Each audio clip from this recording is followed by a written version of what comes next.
PSG Fan TV, bonsoir à tous, bonsoir à toi Miguel. Bonsoir Byron. Est-ce que tu as passé une bonne soirée ce soir? On est à la fin du championnat. J'aimerais avoir ton regard sur le visage que montre le Paris Saint-Germain, en tout cas aujourd'hui. Déjà, j'ai vu un bon match du PSG d'ensemble, un match maîtrisé, bon collectif. J'ai vu que les attaques étaient bien réparties, que ce soit à droite côté Hakimi ou à gauche côté Bernat. La circulation de balles a été assez rapide, il n'y a pas eu trop de temporisation entre la défense, le milieu et l'attaque. J'ai trouvé le jeu plutôt intéressant ce soir du PSG. On va forcément parler de Lionel Messi, qui pour moi a fait un match intéressant, malgré qu'il n'ait pas pu marquer son but. Mais il a fait un match intéressant. Il a reçu un accueil qui était assez mitigé. On allait 50% de sifflets.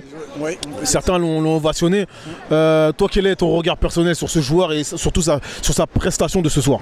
Alors Messi, il a touché beaucoup de ballons, j'ai trouvé, et surtout dans des zones intéressantes, environ entre 30 et la limite de surface de préparation des Ajaxiens. Par contre, il n'a pas été assez, je trouve, clinique, tu sais, dans ses passes. Dans ses passes, tu sais, pour combiner notamment avec Mbappé, il a recherché. Le seul chose où il a bien fait, c'est les renversements de balles vers Bernat. Ça, il a plutôt bien fait et c'est pour ça qu'on l'a vu beaucoup Bernat. C'est juste dans la finition pour conclure les actions ou pour combiner avec Mbappé. Mais le jeu de départ pour construire le jeu Paris, et c'est pour ça qu'on a vu un match intéressant côté parisien, notamment au milieu de terrain avec Verratti et Ruiz qui a fait encore un bon match.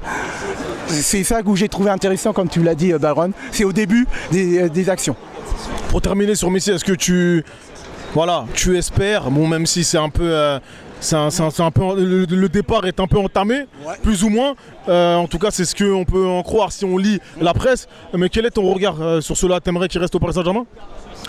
Perso, moi c'est un joueur que j'affectionne, quoi. Je suis honnête, j'aime bien.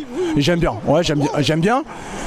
Le souci, c'est est-ce que lui, il a vraiment envie, quoi. C'est vraiment ça. Est-ce qu'il a envie de continuer? Est-ce qu'il a la tête à poursuivre l'aventure avec le Paris Saint-Germain? C'est lui qui a la décision finale. D'accord. Voilà.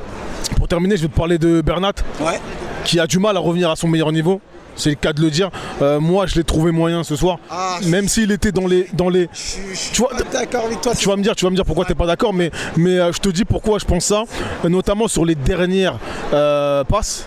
T'as parlé de dernières passes pour Messi, et ben je pourrais dire la même chose sur Bernat. Il y a eu de très très belles combinaisons avec un Ramos sur un jeu long très intéressant. J'ai trouvé que l'avant-dernière passe n'était pas très bonne du côté de Bernat. C'est ton avis, mais pour moi, ce qui était important, c'est sa disponibilité et les appels. Parce que le problème de Bernat, qu'on en voulait, c'est qu'il faisait très peu d'appels. Rappelle-toi, il demandait surtout les balles au pied. Et là, il a enchaîné les appels. Il a fait beaucoup d'enchaînements d'appels. Et ça, je trouve, quelqu'un qui est disponible en latéral, c'est positif. C'est vrai que la finition pour la passe, il doit s'améliorer, mais je l'ai trouvé beaucoup plus entreprenant et ça, c'est ça qui compte. Alors que le match à 3, là, je te rejoins là-dessus, je l'avais trouvé effacé. Et là, je l'ai trouvé beaucoup plus présent. Très bien, un mot à rajouter éventuellement pour la fin? Oui, ça faisait très longtemps qu'on n'avait pas fait un clean sheet à domicile, parce que le dernier clean sheet, c'était à Nice, le 3-0, où Donnarumma avait quasiment tout arrêté, mais au Parc des Princes, c'était au mois de janvier contre Angers. Donc ça fait quasiment 4 mois qu'on enchaînait des buts, au moins un but à domicile. Et ça, c'est important. Merci à toi. Merci à toi Byron, bonne soirée à tout le monde. Merci, super.